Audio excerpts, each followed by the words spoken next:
I'm your host Daria. Thanks so much for joining me again for Farberware Cooking Classics. Today we're making a delicious caramel tart. I first started off by toasting some almonds, walnuts, and pecans at about 350 for 10 minutes. We're going to put that into our Farberware food processor and pulse it a few times until we have a nice coarse chop. So you want to make sure that you lock your lid, hit your chop mode, and then pulse it a couple of times.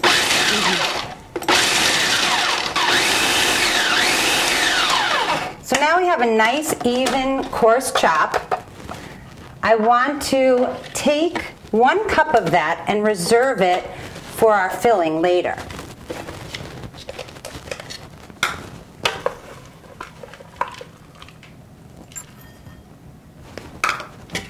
And then to that, we're going to add 1 stick of chilled butter. It has to be chilled, otherwise you'll get the oils in the butter to separate and it won't hold your tart together.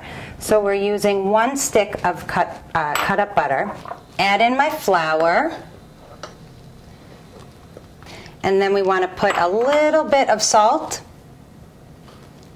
Make sure you cover the lid, lock it into place, and we'll pulse that a few more times.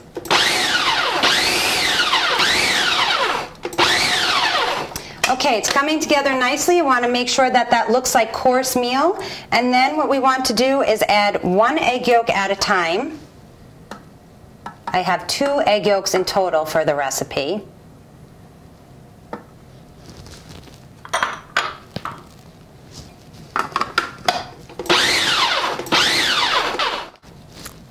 Put in our 2nd egg yolk.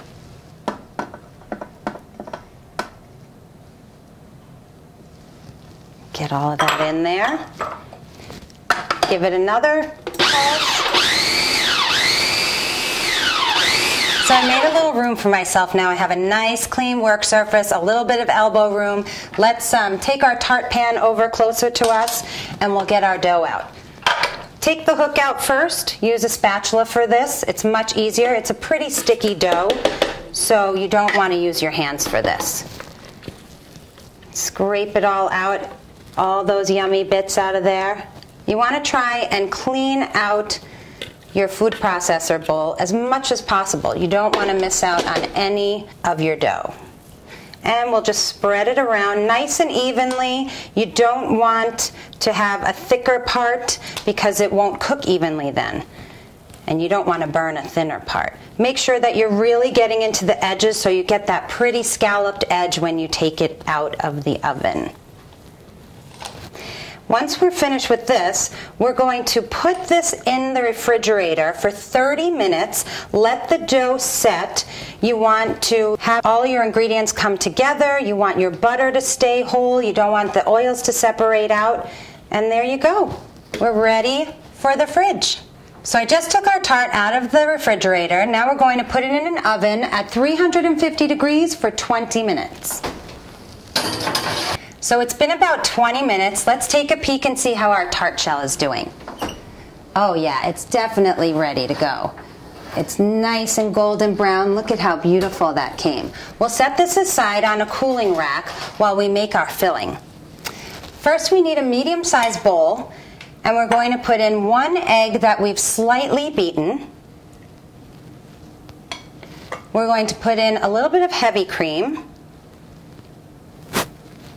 And then we're putting in 3/4 cups of butterscotch caramel sauce.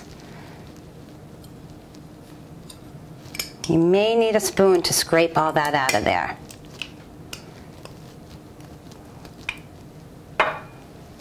Oh, it smells good already. Okay, we'll just use a fork to beat that a little bit. Mix all of our ingredients together. Combine them really well.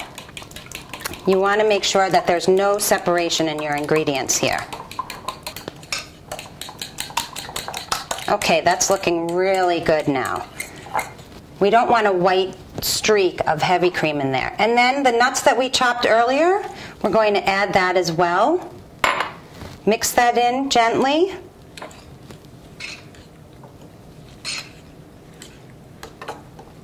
So our last ingredient that we want to add to our nut mixture is 1 teaspoon of vanilla extract. Give that a little stir, and we'll pour it into our tart shell. Make sure you spread it out nice and evenly, and then we'll pop that back into our 350-degree oven for 25 minutes.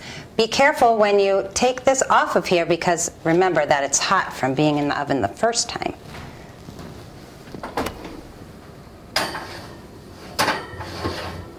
Okay, so in 25 minutes we'll have a delicious caramel nut tart. So we've taken our tart out of the oven, we've let it cool for a while. We're going to garnish it now with some delicious freshly whipped cream. Put a nice sized dollop in the middle for your guests and your family. They'll really appreciate it. We're also going to put, look at these gorgeous raspberries that we'll put. We'll sprinkle these around the edge. Just a few. You can always leave an extra bowl out on the table for everyone, and if they want more, they can help themselves. Then we want to finish it off with a nice sprig of mint. And there you go, caramel nut tart. I hope you join me again for another one of our cooking series. Thanks so much.